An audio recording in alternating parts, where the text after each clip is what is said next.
Hi everyone, it's Margaret Manning here with 60 and Me.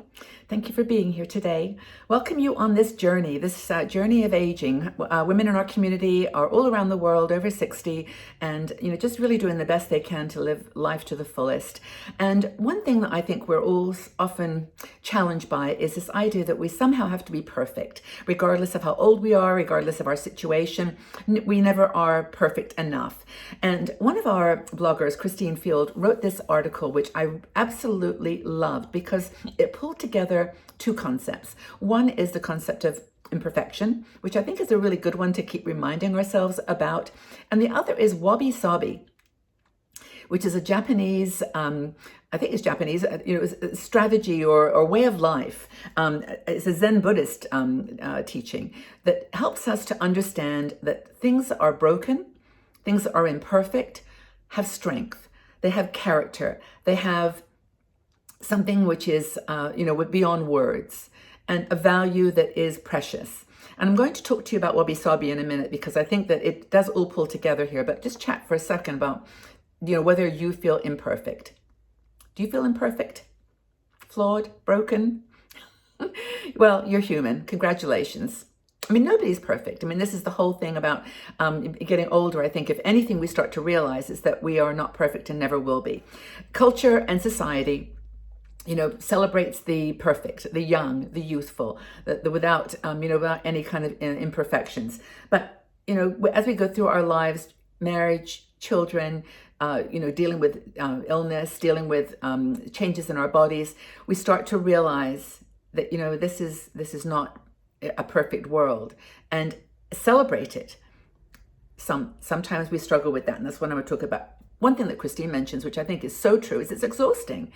To keep on wanting to be perfect is just absolutely exhausting. And so maybe it's time to kind of let that go a little bit and just relax. She talks about her perfection journey and how in her case it almost killed her. She made it herself sick. She made herself sick actually worrying about it. There were some tragedies in her life that, just made her feel completely out of control and useless. And this whole illusion of perfection seems to be like a little magnet. It seems to know when you're feeling not perfect, to come in and keep reminding you, hey, you've been through so much in your life. You should now know what's perfect. You should be doing great. You should be, dealing with all these challenges with an even, balanced mind. But it doesn't work like that. Even the strongest person, and perhaps the strongest person, is the one that can see through that. They can see that even despite the imperfections, they are courageous and strong. We are actually kind of almost wired by just our genetics to actually look for the negative. We actually look for imperfection and try to fix it. I remember that is one of the things that's always been in my world is wanting to solve the problems for everybody else, and especially your family, your children, grandchildren. You sort of want to take it all on, and you almost like want to solve their imperfections as well, not realizing that being broken is part of their journey. Learning that they have got to be strong and make use of them, of the gifts they've been given, regardless of how they feel about how perfect or imperfect they are. That's their journey, and that's their lesson as well. So learning is actually, in a way, the hidden gift of imperfection. Wisdom, that nebulous thing that we keep talking about, it's supposed to achieve as we get older. Oh yes, I've gained wisdom and knowledge. It's a gift of imperfection.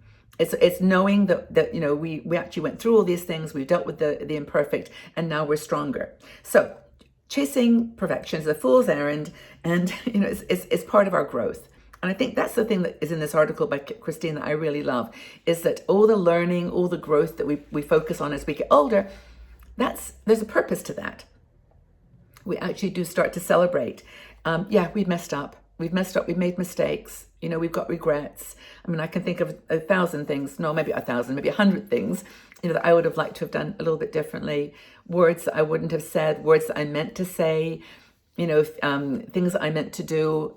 You can go back over that forever and ever and attach that to your imperfection and build this image that you are just something that's, really flawed and not worth, any positive consideration. Or you can say, no, I did the best I could. I did the very best that I could. My heart was always in the right place. My intentions were always there. in their fullness, in their perfect state, if you want to think about it that way. So what is Wabi Sabi, and why is that important to this conversation? Well, Wabi Sabi is a Zen Buddhist philosophy that is all about seeing value in the imperfections. That the imperfections are actually beautiful. Now, if you've ever has anyone ever done the Japanese tea ceremony? The Japanese tea ceremony is where you sit down face to face with your host. You're the guest receiving the gift of tea, and you sit there and they hand you a bowl, a little cup, and you take the cup. And one of the first things you do is you look at it. You turn it. It's all done in silence. It's the most beautiful ceremony, actually. It's all done in silence. You turn the bowl, and you may notice a crack. You may notice a filling, like, that it's been broken and put together again. And then you look and you acknowledge, this is a broken cup that's been fixed and it looks great. Or it may not, but it's whatever it is, it is. And so it's actually a kind of loosely translated, wisdom is natural simplicity. It's, its roots, as I said, are in the tea ceremony, and you admire the cup despite its imperfections. Do you have a cup or a plate that has broken and then you immediately want to throw it away because it's imperfect, it's broken? Or do you say, wait a minute, I'll just put something there to fix it? And this happened actually to me. I've got a plate, I should probably show it, but it's a plate that has a beautiful design on it, and it cracked, the edge of it cracked. And I was about to throw it away, and I thought, no, I will follow the practice of Wabi Sabi, and I will get some gold paint, because this is what they do in Japan. They actually, use this technique of putting a gold paint in something that's broken. So it's even giving it blessing. It's giving it more beauty as to hide the imperfection, to provide the brokenness. So I think the point here is that we are beautiful because of our imperfections. The Wabi Sabi gives value to the scars that we have. These are the physical and emotional psychological scars. The idea of Wabi Sabi gives value to them. It says, it's okay. Don't throw it away. Don't throw away that part of yourself. Don't discard it because you think it's broken, or it's not pretty anymore, or it's pretty in the kind of beautiful sense. It's not beautiful anymore, because it is. You are you. At your very heart, you are a perfect individual. You are perfectly imperfect. And I think that's the treasure. So turning your flaws into benefits. I'm looking at Christine's article here. If you say, oh, I've got big feet. Yes, but they carry me solidly. They've walked around the world 3 times or whatever it is by the time we get to be 60. I've got wrinkles. Yes, I've got wrinkles. But wrinkles are there because I smiled. And I would much rather be smiling with wrinkles than have no smiles and no wrinkles. So that's another way. So it's turning what you consider to be the flaw into the good. Eyebrows.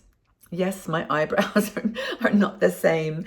They just are not twins at all. But they allow my eyes to see the world. And that's what is beautiful about a flawed set of eyebrows. I mean, how important is that? Not.